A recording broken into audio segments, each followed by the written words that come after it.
मेरे प्यारे साथियों, मैं फलेंद्र सिंह और आपका मेरे YouTube चैनल इंक्लूसिव अड्डा में स्वागत है।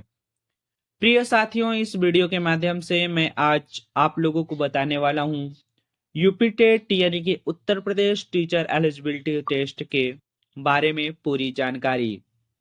वीडियो में आगे बढ़ने से पहले यदि आपने इस वीडियो को अभी तक लाइक नहीं किया है तो वीडियो को लाइक कर लीजिए, साथ ही साथ इस चैनल को सब्सक्राइब करके एक अच्छा सा कमेंट्स अवश्य लिख दीजिए।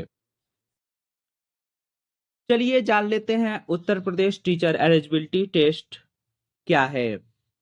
यह एक शिक्षक योग्यता परीक्षा है। इसमें आप शिक्षक बनने योग्य हैं अथवा नहीं, इसके बारे में जाना जाता है।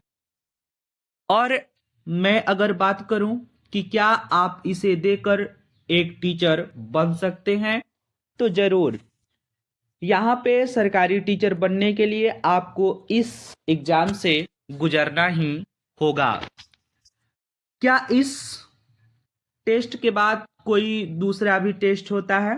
तो जी हाँ, यूपी टेट देने के बाद में आपको सुपर टेट, जो कि वैकेंसी के लिए होता है, उसको देना होगा। मतलब कि ये पात्रता परीक्षा होता है और जो वैकेंसी आती है उसके लिए सुपर टेट होता है। उसके बारे में हम पूरी जानकारी अगले वीडियो में बताने वाले हैं। बात करें कि इसके फॉर्म की, कि इसका फॉर्म कब से भरा जाएगा, तो इसका जो फॉर्म है वह फरवरी फरवरी या मार्च के महीने में भरना शुरू हो जाएगा। साथ ही साथ बात करूं कि इसके फॉर्म की जो डेट है वह कब से कब तक रहने वाली है, तो इसका जो डेट है जिस दिन से आएगा उससे आप 30 दिन जोड़ के चलिए कि आप 30 दिन का इसका विंडो खुला रहता है। और साथ ही साथ अगर ये परीक्षा का जो फॉर्म है फरवरी में आया या मार्च में आया, तो इसका टेस्ट जो है, मतलब कि परीक्षाएं जो है वह कब तक आयोजित करा दी जाएंगी, तो इसका एग्जाम जो है वह एग्जाम की अगर मैं बात करूं तो एग्जाम जून महीने में, किस महीने में, जून में या फिर फर्स्ट वीक ऑफ जुलाई, मतलब कि जुलाई के पहले सप्ताह में देखने को मिल सकता है। मैं बात करूं फॉर्म फीस कितना रहने वाला है, क्या चीज, फॉर्म फीस। तो फॉर्म फीस वो कैटेगरी वाइज निर्भर करता है। अगर आप जनरल और ओबीसी से बिलोंग करते हैं, किससे, जनरल या ओबीसी से, तो आपको एक पेपर के लिए, यानी कि इसमें 2 पेपर होते हैं, उसको भी मैं यहाँ पे मेंशन कर देता हूं। इसमें कितने पेपर होते हैं? 2 पेपर। पेपर फर्स्ट जो कि प्राइमरी स्तर का होता है, और पेपर सेकेंड, जैसे यहाँ पे मैं बात करूं पेपर फर्स्ट जो होता है वह प्राइमरी स्तर का होता है, यानी कि फर्स्ट लेवल का, जिसमें आप लोग 1 से 5 तक के टीचर बनते हैं। पेपर फर्स्ट जो यहाँ पे मैं मेंशन करने के लिए भूल गया, ये जो पेपर फर्स्ट है क्लास 1 to 5 के लिए होता है। किसके लिए?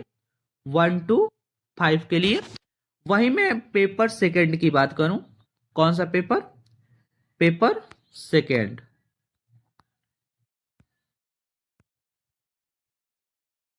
और मैं यहीं पे पेपर सेकेंड की बात करूं तो जो पेपर सेकेंड होता है वह 6 to 8 के लिए होता है।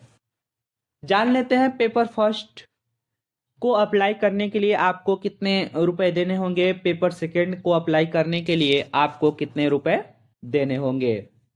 अगर मैं यहीं पे पेपर फर्स्ट की बात करूं तो पेपर फर्स्ट के लिए अगर आप जनरल और ओबीसी कैटेगरी से बिलोंग करते हैं तो उसके लिए आपको 1,000 रुपये आवेदन शुल्क देना होगा।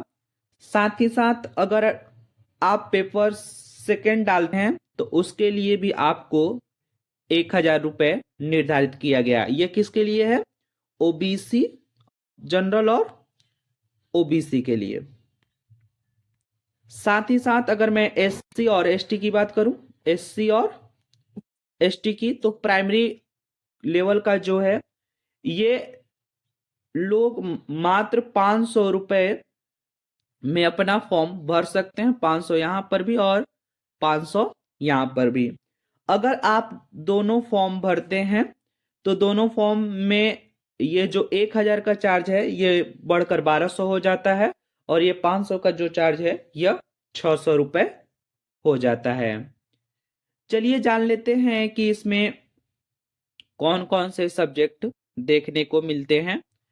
तो पेपर फर्स्ट, अगर मैं पेपर फर्स्ट की बात करूं यानी कि 1 to 5, तो इसमें आपको 5 सब्जेक्ट देखने को मिलते हैं, और प्रत्येक सब्जेक्ट का जो निर्धारित नंबर होता है यह 30 नंबर का रहने वाला है। जो पहला है, अगर मैं पहला पेपर की बात करूं तो पहला पेपर आपका रहने वाला है सीडीपी। सीडीपी बोले तो बाल विकास। दूसरा जो है वह आपका रहने वाला है ईवीएस। ईवीएस ये पर्यावरण अध्ययन से है। और आगे मैं बात करूं मैथ यानी कि गणित आपको देखने को मिलता है। साथ ही साथ जो चौथा पेपर होता है वो हिंदी का होता है, और पांचवा जो होता है वह आपका इंग्लिश इंग्लिश या संस्कृत या उर्दू देखने को मिलते हैं। साथ ही साथ यहाँ पे पेपर सेकंड की बात करूं तो पेपर सेकंड में कौन कौन से सब्जेक्ट आपको पूछे जाते हैं और कुल कितने नंबर के रहते हैं। तो पेपर सेकंड में साइंस वालों की बात करूं, किसकी? साइंस सेक्शन वाले की। तो साइंस सेक्शन में जो होता है आपका ये सीडीपी तो रहेगा ही, सीडीपी तो रहेगा ही। साथ ही साथ ये ईवीएस की जगह पे आप लोगों का आ जाता है साइंस मैथ। क्या चीज? साइंस या साइंस मैथ। ये 60 नंबर का पोर्शन रहने वाला है। साथ ही साथ मैं यहां पे हिंदी की बात करूं तो हिंदी भी रहने वाला है, मात्र ये साइंस और मैथ रहता है। और वहीं पे मैं ये साइंस सेक्शन के लिए हो गया। अगर आप आर्ट सेक्शन से बिलोंग करते हैं यानी कि साइंस को छोड़कर, तो यहाँ पे जो साइंस और मैथ है यहाँ पे आपको सोशल साइंस देखने को मिलता है। तो आशा नहीं विश्वास करते हैं कि आप इस वीडियो में अधिक से अधिक जानकारी पाए होंगे। वीडियो में बने रहने के लिए धन्यवाद। मिलते हैं अगले वीडियो में, तब तक के लिए।